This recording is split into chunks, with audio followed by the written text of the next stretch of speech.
Assalamualaikum warahmatullahi wabarakatuh. Alhamdulillah, hari ini kita kembali bertemu pada pembahasan mengenai mata kuliah penganggaran.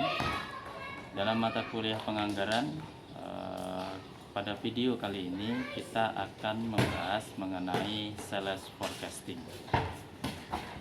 Sebelum kita membahas mengenai sales forecasting, saya akan memperkenalkan kelompok kami terlebih dahulu.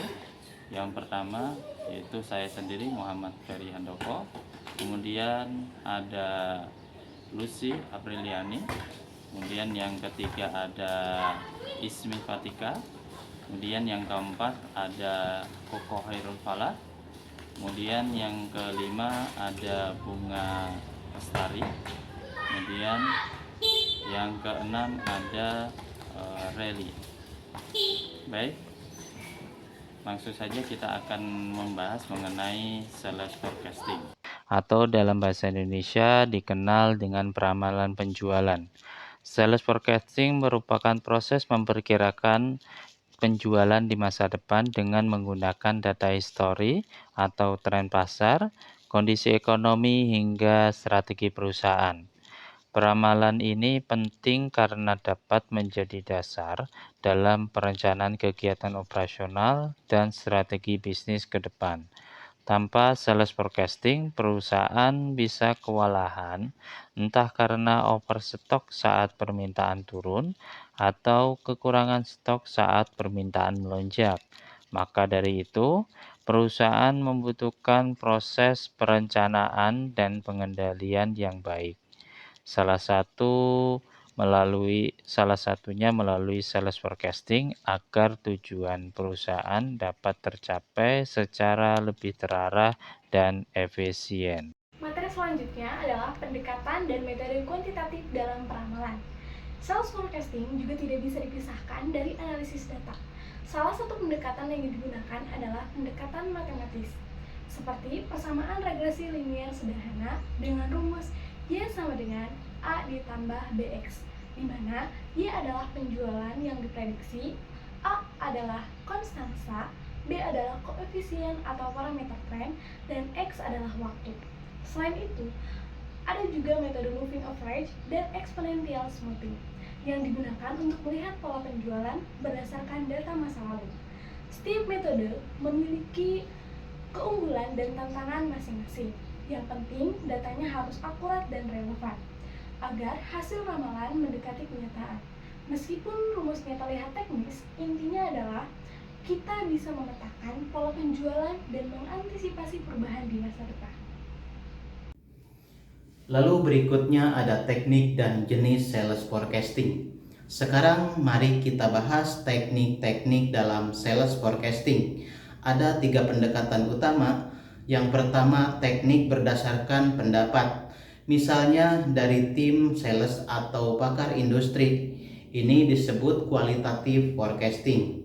Lalu yang kedua, ada teknik statistik seperti regresi dan analisis tren.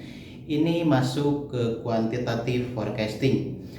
Di dalam teknik statistik ini dikenal juga analisis garis tren yang dibagi menjadi beberapa jenis.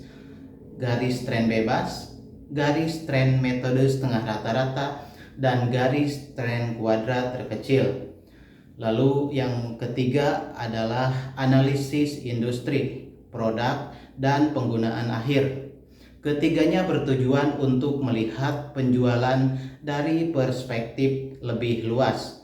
Bagaimana industri berkembang, bagaimana produk kita bersaing, dan bagaimana produk digunakan oleh konsumen akhir. Analisis tren dalam sales forecasting.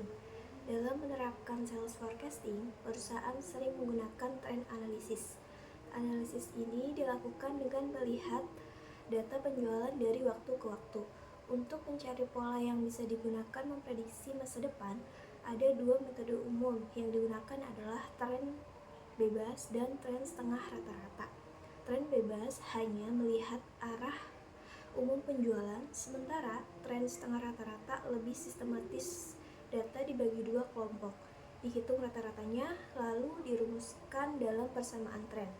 Metode ini berguna untuk memberikan gambaran tentang apa yang mungkin terjadi tahun depan. Semakin panjang dan lengkap data historis yang dimiliki, semakin akurat hasil forecasting yang diperoleh.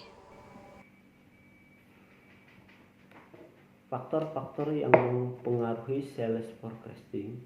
Faktor ini terbagi jadi dua bagian, yaitu faktor internal dan faktor eksternal.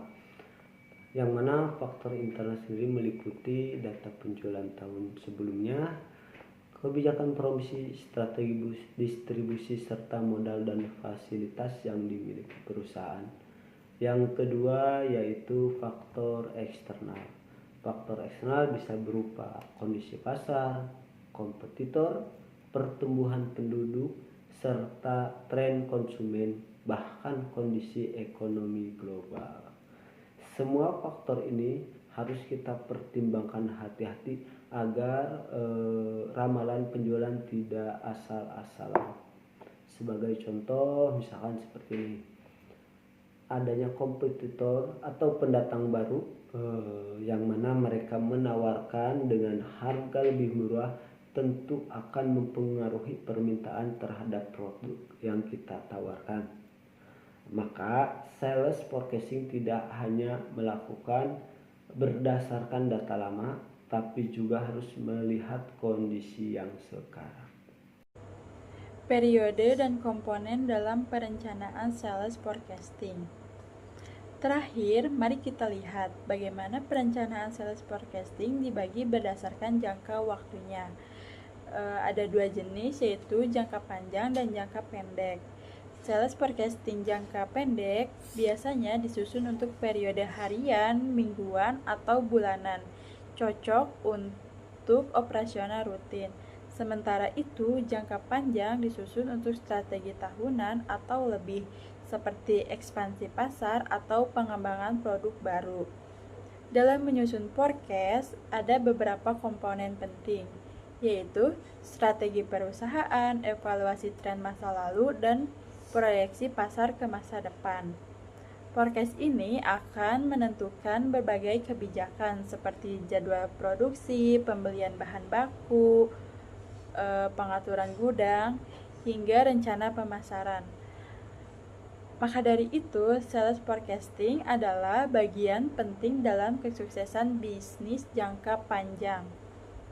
Sekian dari kelompok kami, semoga bermanfaat dan terima kasih atas perhatiannya.